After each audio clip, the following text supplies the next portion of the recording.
옆에 우리 청년들 오신 청년들 환영하고 축복하고 옆에 인사했으면 좋겠습니다. 잘 오셨습니다. 환영합니다. 예, 저 건너편에도 한번 인사 한번 해볼까요? 옆에 건너편에 안녕. 예, 한 주간 잘 지내셨습니까?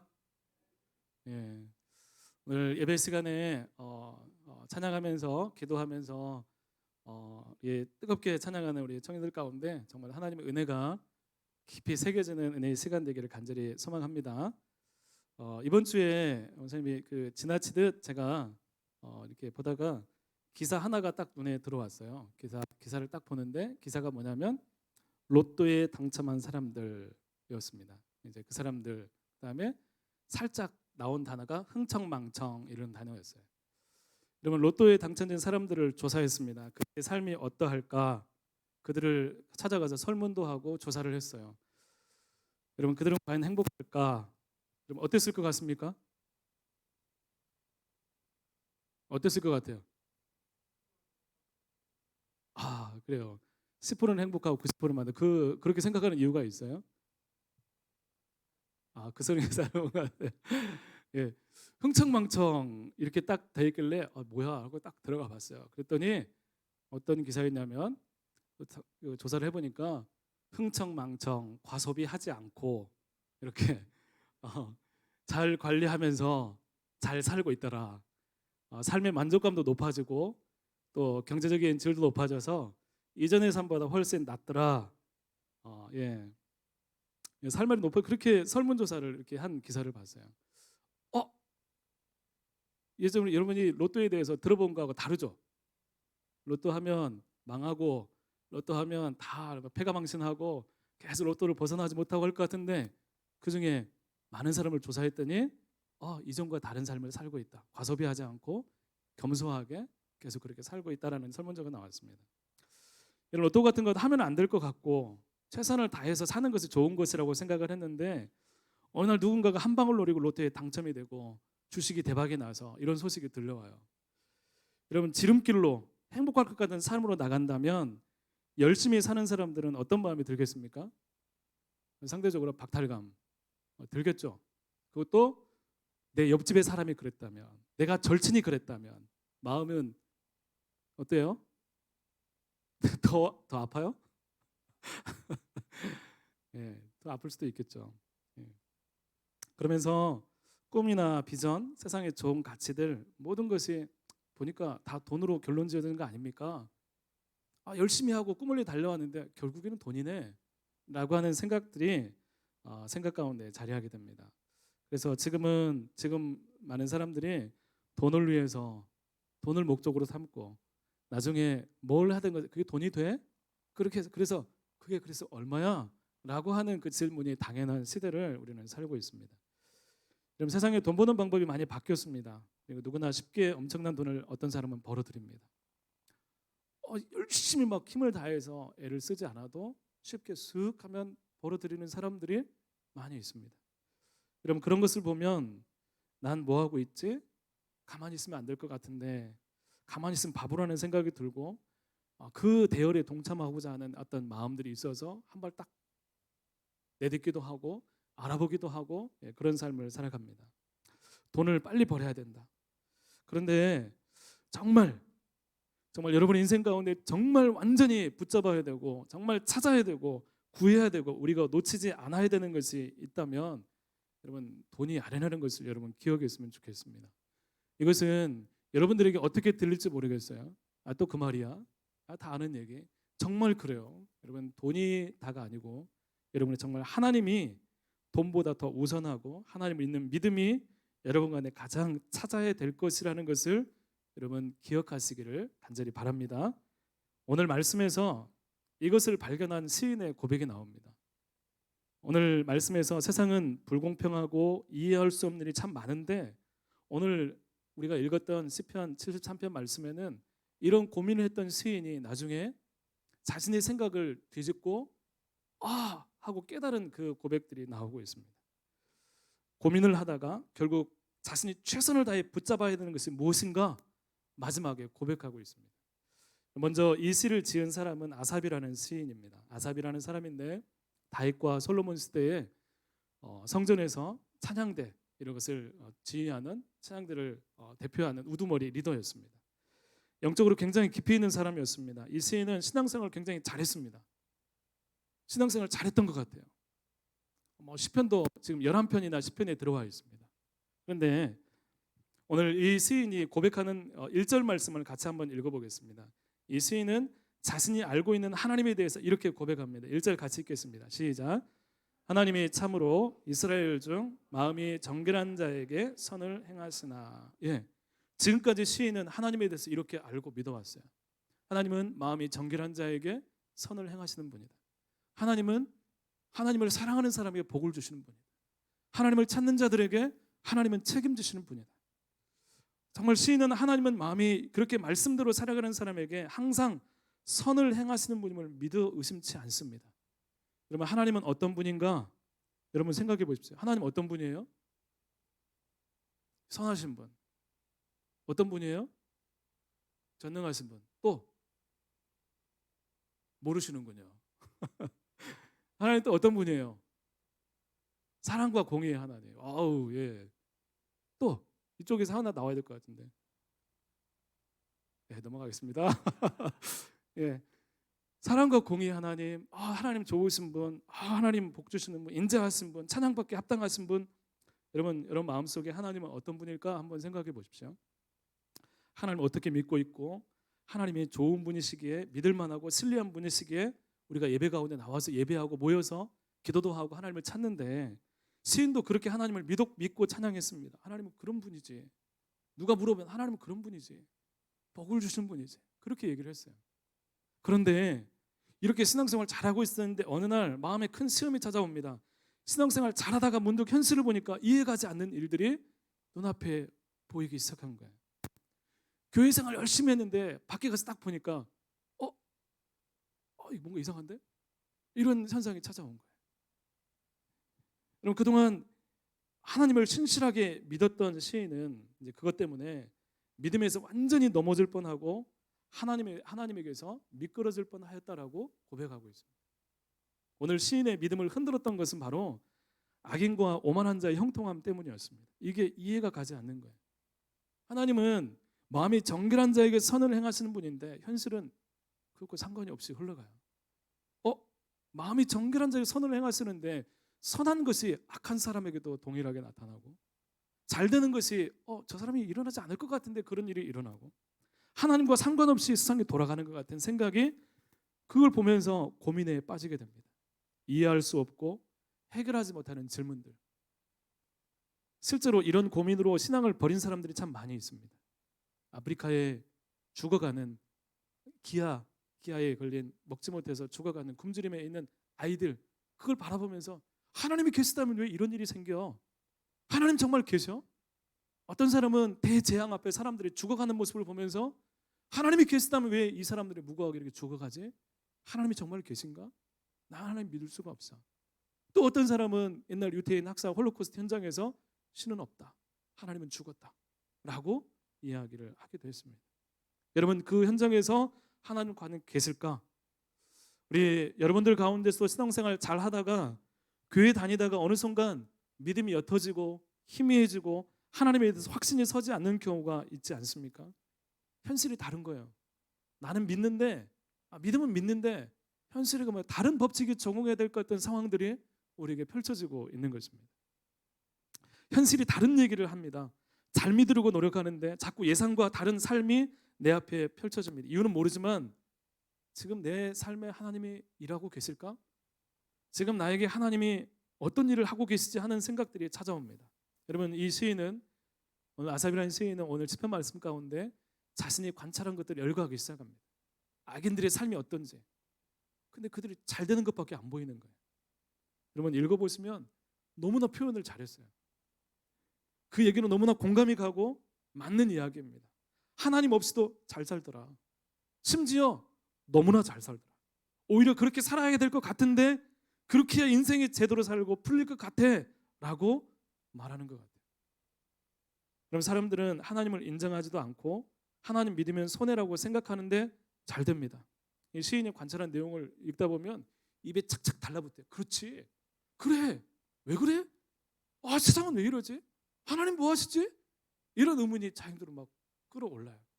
그래서 이 시인이 도대체 어떤 결론을 내릴까? 소인은 어떻게 이것을 결론 맺으려고 하지?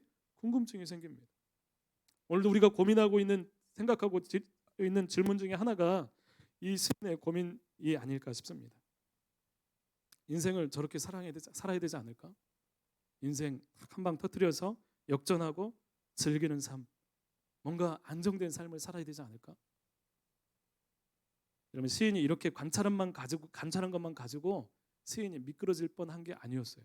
이것만 해도 가슴이 탁 숨이 막히는데, 이 시인은 세상이 그럴 수도 있지, 그렇게 흘러갈 수도 있어요. 그런데 이 시인이 정말로 넘어질 뻔한 것은 뭐냐면, 하나님 앞에서 잘 살고 애를 쓰고 힘을 다해 믿음을 지키는 삶에는 그와 반대로 재앙이 찾아오기 때문에, 고난이 찾아오기 때문에, 나 잘했는데 왜 이런 일이 생기지? 하는 일들이 마음 가운데 생기는 것입니다. 오늘 시인은 징벌을 당하고 정말 재난을 당하고 그런 삶이 펼쳐져 있다고 고백하고 있습니다. 그리고 이것 때문에 이렇게 사는 것이 과연 가치가 있을까? 매주 예배 참석하고 새벽에 나오고 말씀 읽고, 목사님 맨날 큐티하라고 그러는데 큐티 이렇게 해야 되나? 말씀 묵상하고 막 하는 것은 도대체 무슨 의미가 있어? 여전히 내 삶은 재앙과 재난과 힘겨운 연속인데 하나님 뭐 하고 계시죠? 여러분, 이 문제를 해결하려고 시인이 집중하기 시작합니다. 이 문제를 그럴 수도 있지 하고 넘어가는 게 아니라, 왜 이런 일이 생기는가? 하나님이 답을 주실까? 오늘 말씀에 시인은 그 문제에 대한 답을 찾으려고 할 때 마음에 심한 고통이 되었다라고 고백하고 있습니다. 하나님을 예전처럼 힘을 다해서 예배하고 싶은데 이 문제 때문에 예배가 안 되는 거예요. 하나님에 대해서 안 계신 것 같은 그런 생각들을 다 자꾸 쫓아내고 막 하나님께서 막 마음속에 되뇌어도 이 문제 때문에 마음에 계속 나도 모르게 의심이 막 쌓이는 거예요. 하나님께 예전처럼 나갈 수가 없어요. 믿음이 파산될 것 같은 두려움이 찾아옵니다. 이해할 수 없는 이 상황에 대해서 하나님의 답을 갖기를 원합니다. 그래서 고통이 된 거예요. 믿음을 놓을 수 없고, 그렇다고 현실을 무시할 수 없고, 어떻게 하지? 여러분, 이런 신앙의 문제로 고민하고 씨름하고 하나님께 답을 구하는 모습이 오늘 여러분들에게도 있었으면 좋겠습니다. 여러분, 일부러 의심하라는 얘기 아니에요. 믿어지면 그대로 믿으세요. 그게 복입니다. 그러나 현실을 보면서 내가 의심이 들고 혹은 이해되지 않는 일이 있을 때 덮어놓고 가지 마세요. 이 문제를 가지고 시인처럼 고통이 되고 아픔이 되고 고민이 되고, 이 문제 가운데 하나님이 뭐라고 말씀하실까? 하나님이 계신가? 하나님은 내 하나님이신가? 믿음의 능력이 있는가? 정말로 그런가? 이 부분에 대해서 고민하고 찾고 애를 쓰시는 여러분들이 되었으면 좋겠습니다. 이런 고민을 안고 있는 이 시인이 17절 말씀을 기점으로 완전히 그의 생각이 바뀌어지고 오히려 이전의 신앙보다 더 확고하게 붙잡는 계기가 되고 있습니다. 우리 17절 말씀을 같이 한번 읽어보겠습니다. 시작. 하나님의 성소에 들어갈 때에야 그들의 종말을 내가 깨달았나이다. 아멘. 저는 이 시인이 너무나 시를 잘 쓰는 사람 같아요. 하다가 어떡하지 하고 있는데 갑자기 성소에 들어가서 내가 그들의 종말을 보았노라 하면서 반전이 일어나기 시작합니다. 여러분, 성소가 어디입니까? 하나님의 임재가 있는 곳이에요. 하나님 만나지는 곳이고 법궤가 있는 지성소, 성전, 하나님을 예배하는 곳입니다. 그런데 이 시인은 이야기하는 것입니다. 하나님을 예배할 때 반전이 일어났다라고 이야기하고 있습니다. 하나님 앞에 나갔을 때 반전이 일어났다라고 이야기하고 있습니다. 고통했는데, 신음했는데, 아팠는데, 해결할 수 없었는데, 답답했는데 하나님께 나갔을 때, 이 고통을 안고 하나님을 찾았을 때 이 시인이 반전이 일어났다고 고백하고 있습니다. 그럼 아삽이 이 시인이 성소에서 어떤 일이 일어났는지 정확하게 알 수 없어요. 환상을 보았는지, 천사를 만났는지, 하나님의 음성이 들렸는지, 굉장한 일이 일어났을 수도 있습니다. 분명한 것은 뭐냐면 예배 가운데 답을 찾았다는 거예요. 사랑하는 청년 여러분, 우리가 하나님께 나가는 예배는 이런 하나님의 답이 주어지는 시간임을 여러분 믿으시기를 바랍니다. 하나님을 찾고 하나님을 바라보고 내 마음껏 고통이 있는 어떤 질문을 가지고 하나님께 나오고 내 삶의 문제들을 안고 하나님 앞에 나와서 하나님께 맡겨드릴 때 하나님은 그것을 두고 보고 계신 분이 아니라 이곳 가운데 우리에게 말씀하시고 깨닫게 하시는 하나님이시라는 것을 여러분 믿음으로 고백할 수 있기를 바랍니다. 환상을 볼 수도 있고 그렇겠지만 여러분 이렇게 성소에서 하나님을 예배할 때 심한 고통을 가진 성소 예배자가 답을 소유한 예배자로 바뀌었다는 것입니다. 그럼 믿음은 우리가 믿는 기독교의 믿음은 현실을 외면하거나 유야무야 넘어가는 것이 아니라 그 현실을 가지고 와서 고민하는 것이 신앙입니다. 믿음입니다. 여러분 어떤 사람들이 이단들의 신앙을 부러워하는 사람들이 있어요. 이런 건 잘못된 거예요. 그들에게는 현실에 고민이 없어요. 내가 지금 살아가고 있는데 이런 문제가 생겼는데 저런 갈등이 있는데 내가 살아가다 보니까 말씀과 다른 말씀 가운데 살면 안 될 것 같은 상황들이 펼쳐지고 있는데 그 상황 가운데 이 갈등 가운데 하나님 뭐라고 말씀하실까? 하나님 내가 어떻게 살아야 됩니까? 믿음의 고민과 갈등이 있는 그 지점 가운데 하나님의 답이 주어지는 것이 기독교의 신앙이고 믿음입니다. 그런데 여러분 이단들은 그게 없어요. 그냥 무조건 믿는 거예요. 현실이 없어요. 여러분 현실을 고민하지 않습니다. 진짜 믿음은 내가 겪고 있는 일들에 하나님을 찾고 하나님의 응답을 구하며 나갈 때 생기는 것입니다. 사랑하는 여러분, 여러분에게도 이런 은혜가 있었으면 좋겠습니다. 심한 고통의 기도가 믿음으로 살려는 몸부림이 세상 가운데 내가 예상치 못한 일로 아파하는 상한 심령에 이해되지 않는 여러 일들이 있어도 성소에서 성전에서 교회 나와서 예배하고 하나님 말씀을 들을 때 기도할 때 예배할 때 다른 누가 주는 답이 아니라 하나님이 우리 가운데 주어지는 그 답이 여러분 가운데 있기를 축복합니다. 여러분 이렇게 새로운 기도로 나아가시는 역사가 일어났으면 좋겠습니다. 이 시인이 가진 예배의 모습이 우리가 기대하고 소유해야 되는 예배의 능력입니다. 고통하지만 기뻐할 수 있고 신음하지만 웃게 하시고 은혜를 누리게 되는 것입니다. 여러분 이곳에서 성전에 오셔가지고 이곳에 예배 장소에 오셔가지고 청년들 여기 올 때 이 젊은 예배 나올 때 여러분들 마음이 어떤 마음으로 오세요? 어떤 마음으로 오십니까? 막 기뻐서 오세요? 아니 안 기쁜데 웃으면서 오세요? 막 기뻐해야 될 것 같아서 웃어야 될 것 같아서 오세요? 누구만 이렇게. 그러면 이 예배 중간에 예배하러 오는 여러분들에게 여러분 이 시간에서 여러분 웃지 않아도 됩니다. 힘들면 나 힘들다 얘기해도 되고 그러면 이곳에서 울고 싶으면 울어도 되고 어려우면 어렵다 가장 진실되게 가장 솔직함으로 하나님 앞에 나가는 시간이 바로 이 시간입니다. 여러분 이 시간들 안에서 여러분 힘을 다해서 하나님 앞에 있는 모습 그대로 나갈 수 있는 예배자가 되어야 하는 것입니다.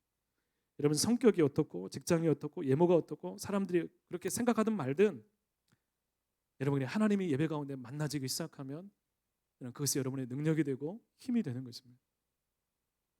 여러분 시인은 이 말씀을 전체를 살펴볼 때 갑자기 특별하고 굉장한 영적인 체험을 한 것이 아닌 것 같아요. 그랬으면 조금이라도 얘기했을 것 같아요. 그런데 이 시인은 익숙한 예배의 가운데 고통하는 마음을 붙잡고 하나님을 찾았을 뿐인데 두터웠던 그 의심의 벽을 깨고 그냥 하나님이 다가오신 거예요. 내가 하나님 고통합니다. 신음합니다. 하나님 도와주십시오. 일상의 예배예요. 오늘 우리가 드린 예배예요. 똑같은 예배 현장 가운데서 하나님을 찾아가서 내 마음을 드렸더니 하나님께서 그 가운데 우리 가운데 만져주시고 하나님의 임재를 경험하게 된 것입니다. 하나님을 찾았을 때 하나님 만져주시는 것입니다. 아, 하나님 계시구나. 아, 하나님 내 상황을 내 마음을 알고 계시구나. 아, 하나님 지금 여전히 계시고 일하시고 계시는구나. 하나님 말씀이 더욱 믿음이 가기 시작하는 거예요.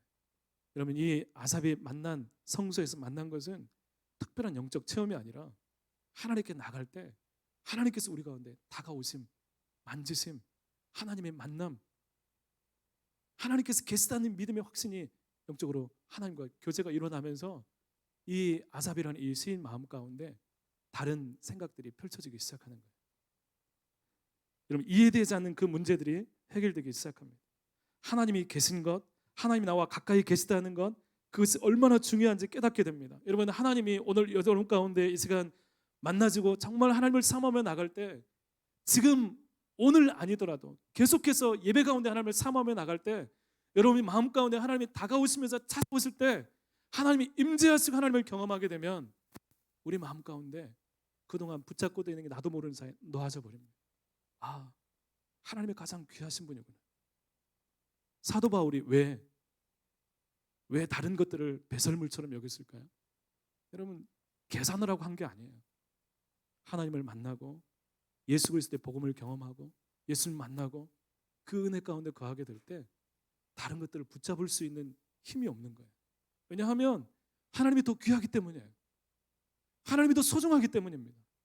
여러분, 이 예배 가운데 여러분이 만나야 되는 건 뭐냐면 내 모든 짐을 가지고 와서 하나님이 계시다는 것을 경험하는 것입니다.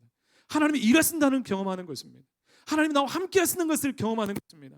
하나님이 내 마음을 만지시고 하나님 내 곁에 계셔서 하나님 나와 함께 하시는군요. 그 하나님 만나게 될 때 우리 마음 가운데 있는 고민과 고통과 힘겨움과 모든 상황들 가운데 다른 답이 주어지게 되는 것입니다. 내가 바라보고 생각하고 염려하는 것이 전부인 줄 알았는데 하나님이 함께 하실 때 그것이 다르게 해석이 되는 거예요. 여러분, 그런 은혜가 여러분의 삶에 있기를 간절히 소망합니다. 여러분의 크고 작은 일들, 일상에 있었던 일들, 나의 단점들, 나의 약점들, 고통하는 것들, 힘겨운 것들, 내가 기도의 제목들, 다른 곳이 아니라 사람에게가 아니라 누군가가 아니라 예배 가운데 나와서 하나님을 찾고 하나님 부르면서 하나님 말씀 앞에 엎드리면서 하나님의 임재를 구하면서 고통하며 나가는 그 10년 가운데 말씀하시는 하나님을 여러분 사모하면서 기대하면서 만날 수 있기를 바랍니다. 비교할 수 없는 하나님, 거룩하신 하나님, 쓰이는 하나님이 어떤 분인지 다시 경험하게 됩니다. 여러분, 오늘 또 찬양 얘기를 또 할게요. 오늘 찬양도 너무 좋았죠?